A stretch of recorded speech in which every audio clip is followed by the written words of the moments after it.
Hello दोस्तों, स्वागत है आपका हमारे इस यूट्यूब चैनल में जिसका नाम है टैगोर जी जॉब। आज की इस वीडियो में हम बात करेंगे कंप्यूटर की जनरेशन के बारे में, मतलब कि कंप्यूटर की पीढ़ियों के बारे में कि कंप्यूटर किन किन पीढ़ियों से होकर और किस किस रूप में हमारे सामने आज आया है। पिछली वीडियो में हमने बात की थी कंप्यूटर के इतिहास के बारे में कि कंप्यूटर की ज़रूरत महसूस हुई तो क्यों हुई और उस ज़रूरत को पूरा करने के लिए क्या क्या कदम उठाए गए।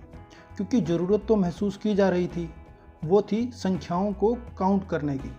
तो संख्याओं को जोड़ने और घटाने के लिए ही कुछ मशीनों का आविष्कार किया गया। और जो हमने पिछली वीडियो में देखा कि विद्वानों ने अपनी अपनी समझ और सहूलियत के लिए उनका आविष्कार किया, ये यूँ कहें कि उनकी रचना की। वो सभी कंप्यूटर नहीं थे, वो सभी संख्याओं की गणना करने की मशीनें थी। और जैसे जैसे संख्याओं की बड़ी बड़ी गणना का ये यूँ कहें कि कैलकुलेशन करने की ज़रूरत हुई, तो यूँ यूँ समय के साथ साथ मशीनों के नए नए रूप हमारे सामने आते रहे। और यूँ ही आज का कंप्यूटर हमारे सामने है, जो कि समय की मांग के अनुसार कैलकुलेशन के अलावा भी बहुत सारे काम करता है। जैसे फिर वो चाहे अकाउंट हो, मेडिकल हो, इंजीनियरिंग वर्क हो या फिर बैंकिंग वर्क हो। तो ठीक है, इससे पहले कि हम आज की वीडियो शुरू करें, उससे पहले पिछली वीडियो में हमने क्या सीखा उसकी थोड़ी सी दिमागी कसरत कर लेते हैं। तो यहाँ मैं आपके सामने कुछ प्रश्न रखता हूँ जो कि पिछली वीडियो के आधार पर होंगे। आप उन्हें खुद हल करें और जवाब दें। ये सभी प्रश्न आपकी प्रैक्टिस के लिए हैं। तो पहला प्रश्न है कि गणना करने की सबसे पहली मशीन क्या थी। दूसरा क्वेश्चन, गणना करने की दूसरी मशीन का क्या नाम था। तीसरा क्वेश्चन, गणना करने की दूसरी मशीन का आविष्कार किसने किया था। जैकवर्ड लूम क्या थी और इसका आविष्कार किसने किया था। जैकवर्ड लूम का क्या काम था। कंप्यूटर का पिता किसे कहा जाता है। डिफरेंस इंजन और एनालिटिक इंजन का आविष्कार किसने किया। डिफरेंस इंजन और एनालिटिक इंजन का आविष्कार कब किया गया। ASCC का पूरा नाम क्या है। लास्ट क्वेश्चन है, ABC का पूरा नाम क्या है और इसका आविष्कार किसने किया। और आज हम बात करेंगे कंप्यूटर की जनरेशन या कंप्यूटर की पीढ़ियों के बारे में कि कंप्यूटर किस किस पीढ़ी से या यूँ कहें कि किस किस शक्ल में और किस रूप में हमारे सामने आया। तो आज हम बात करेंगे जनरेशन की कि कंप्यूटर किस किस पीढ़ी से होता हुआ या क्या क्या किस तरह का कंप्यूटर हमारे शेप में था और आज कैसे कंप्यूटर हमारे पास है।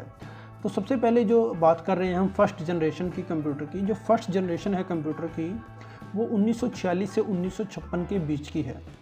1946 में एक मशीन का आविष्कार किया गया जिसे ENIAC कहते थे। यही कंप्यूटर जो फर्स्ट कंप्यूटर था हमारा। फर्स्ट कंप्यूटर के अंदर एक वैक्यूम ट्यूब का इस्तेमाल किया जाता था जिसका आविष्कार 1904 में जॉन एम्ब्रोज फ्लेमिंग ने किया। इस वैक्यूम ट्यूब का जो काम होता था वो स्टोरेज का काम होता था। अगर आप इस पिक्चर में देखें तो ये फर्स्ट जनरेशन के कंप्यूटर हैं। देखने से भी थोड़ा सा डर लगता है और इसलिए कहा जाता था कि जो फर्स्ट कंप्यूटर है वो इतने बड़े होते थे कि पूरे कमरे में आ जाते थे। इस पिक्चर को देखने से ऐसा लगता है जैसे बिजली बोर्ड का कंट्रोल रूम हो। और साथ में ये देखिए, ये वैक्यूम ट्यूब है। जो वैक्यूम ट्यूब इस कंप्यूटर के अंदर यूज होती थी डाटा स्टोरेज के लिए। इनकी शक्ति उतनी नहीं थी जितने कि आज के कंप्यूटर हैं। तो ये हुए फर्स्ट जनरेशन के कंप्यूटर। अगर हम इसकी अभी बात करें इसकी विशेषताओं की, तो हम देख सकते हैं कि जो फर्स्ट जनरेशन के कंप्यूटर थे वो साइज में बहुत बड़े थे। दूसरा, इनकी जो कार्य करने की शक्ति थी वो बहुत स्लो थी। तीसरा, इसके अंदर जो यूज किया जाता था स्टोरेज के लिए वो वैक्यूम ट्यूब होती थी। और ये उतने विश्वसनीय भी नहीं थे कि अगर हम इसके अंदर जो डाटा हमने डाला है, इंस्ट्रक्शन इसको दी है, इनपुट हमने जो इसको दिया है, जो आउटपुट आती थी वो उतनी ही विश्वसनीय या रिलायबल भी नहीं थी। तीसरी, ये बहुत जल्दी गर्म हो जाते थे। इनको ठंडा रखने के लिए भी AC की ज़रूरत पड़ती थी। आइए अब हम बात करते हैं कंप्यूटर के सेकंड जनरेशन की। सेकंड जनरेशन जो हुई है वो हुई है 1956 से लेकर 1964 के बीच में। और इसी के दौरान जो भी कंप्यूटर हुए हैं वो सभी के सभी सेकंड जनरेशन के दौरान ही या उनको सेकंड जनरेशन में ही काउंट किया जाता है। फर्स्ट जनरेशन और सेकंड जनरेशन के कंप्यूटर में जो डिफरेंस था, फर्स्ट जनरेशन के कंप्यूटर में वैक्यूम ट्यूब का इस्तेमाल किया जाता था डाटा स्टोरेज के लिए, और जो सेकंड जनरेशन के कंप्यूटर हैं उसके अंदर इस्तेमाल किया जाता है, देखिए ये ट्रांजिस्टर है जो डाटा स्टोरेज के काम आता था।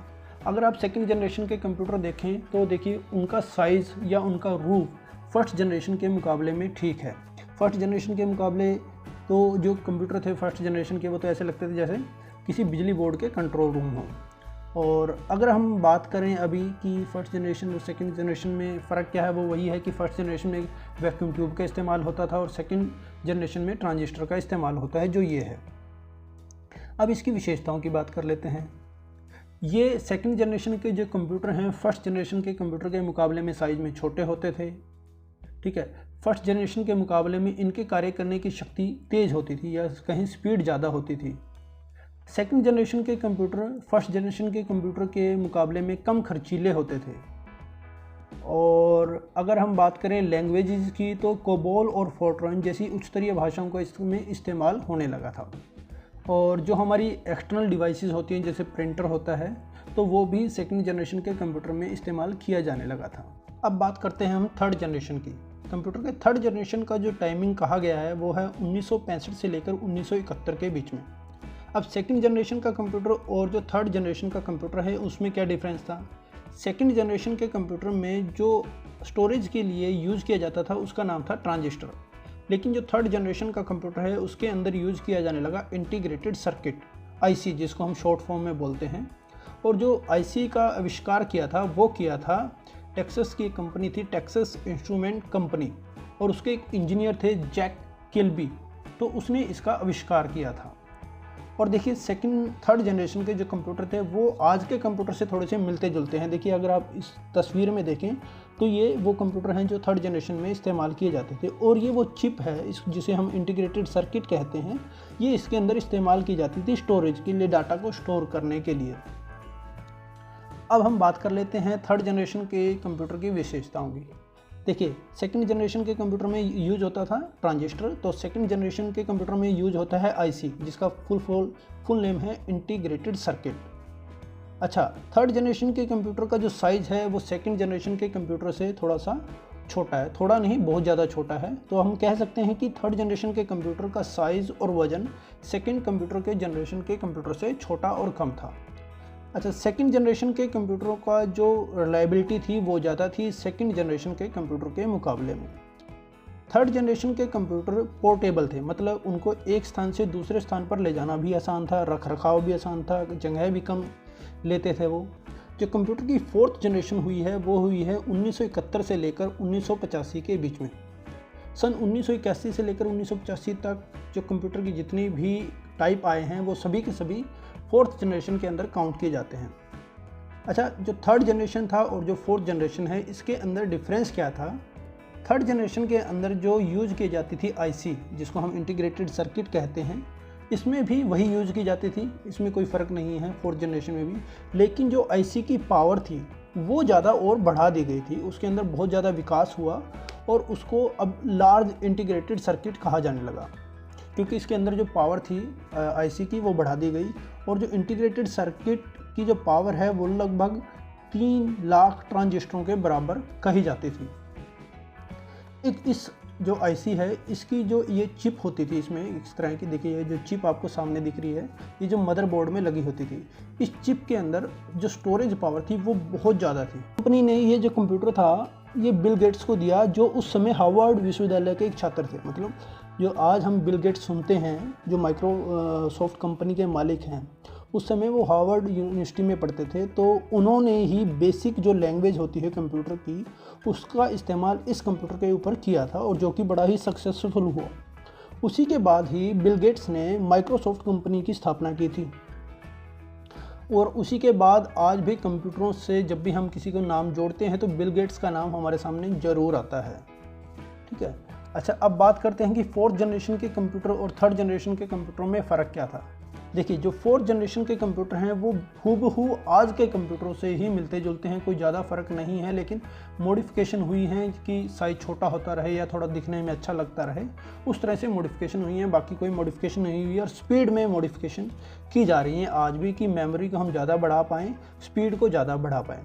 तो कहने में यह है कि थर्ड जनरेशन और फोर्थ जनरेशन के अंदर जो फोर्थ जनरेशन का कंप्यूटर है उसका साइज़ छोटा हो गया, मेमोरी ज़्यादा हो गई, साइज़ छोटा होने की वजह से इसको हम कहीं पे भी रख सकते थे, उठा सकते थे, और इसकी कीमत भी थर्ड जनरेशन के कंप्यूटर के मुकाबले में बहुत कम हो गई ताकि जो आम जनता थी वो उसको ख़रीद सके। तो इसके अंदर जो यूज़ किया जाने लगा वो वेरी लार्ज इंटीग्रेटेड स्किल या कहें कि very large scale integration chip जो थी वो यूज़ की जाने लगी। अच्छा, आकार छोटा हो गया, साधारण आदमी की क्रय क्षमता के अंदर आ गया। अच्छा, जो इसकी इफ़ेक्टिवनेस थी वो ज़्यादा थी। 1985 के बाद के जो कंप्यूटर हैं और जो 1985 से पहले के कंप्यूटर थे जिन्हें हम फोर्थ जनरेशन के कंप्यूटर कहते हैं, उनके अंदर ज़मीन आसमान का फ़र्क है। उनकी स्ट्रक्चर में भी फ़र्क है, उनकी स्पीड में भी फ़र्क है, उनके अंदर जो टेक्नोलॉजी यूज़ होती है उसमें भी फ़र्क है। तो ओवरऑल बहुत ज़्यादा फ़र्क है। अगर आप इस पिक्चर को देखिए पिक्चर को देखने से लगता है कि जो आज के हमारे कंप्यूटर हैं वो कुछ कुछ ऐसे ही हैं, मतलब हूबहू ऐसे ही कंप्यूटर हैं। लेकिन अब कंप्यूटर का जो रूप है वो अलग अलग शेप में आने लगा। जैसे मोबाइल भी एक कंप्यूटर है एक तरह का, जो हमारी घड़ी है वो भी कंप्यूटर है, लैपटॉप है वो भी कंप्यूटर है, डेस्कटॉप है वो भी कंप्यूटर है, या और तरह की बहुत सारी मशीनें वो भी कंप्यूटर का ही एक रूप हैं जो अलग अलग तरीके से यूज़ किए जाते हैं अलग अलग क्षेत्र में।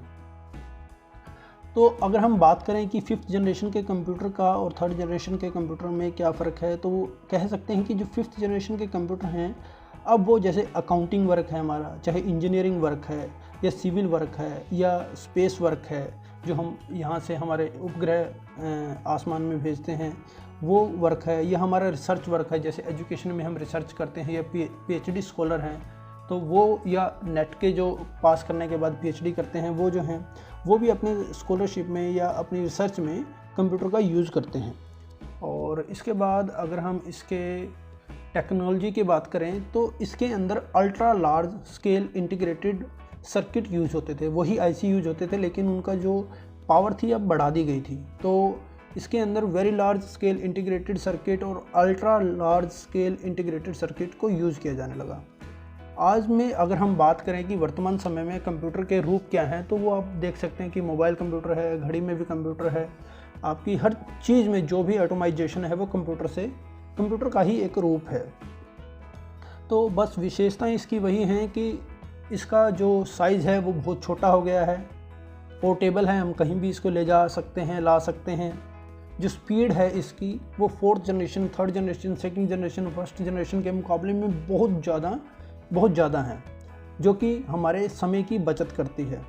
तो ठीक है दोस्तों, आज की वीडियो में बस इतना ही। फिर आपसे मुलाकात होगी एक नई वीडियो के साथ। और अगर अभी तक आपने हमारे चैनल को सब्सक्राइब नहीं किया है तो चैनल को सब्सक्राइब ज़रूर कर लें और नोटिफिकेशन बेल को भी ज़रूर दबा लें ताकि आपको हर तरह की हमारी नोटिफिकेशन आती रहे।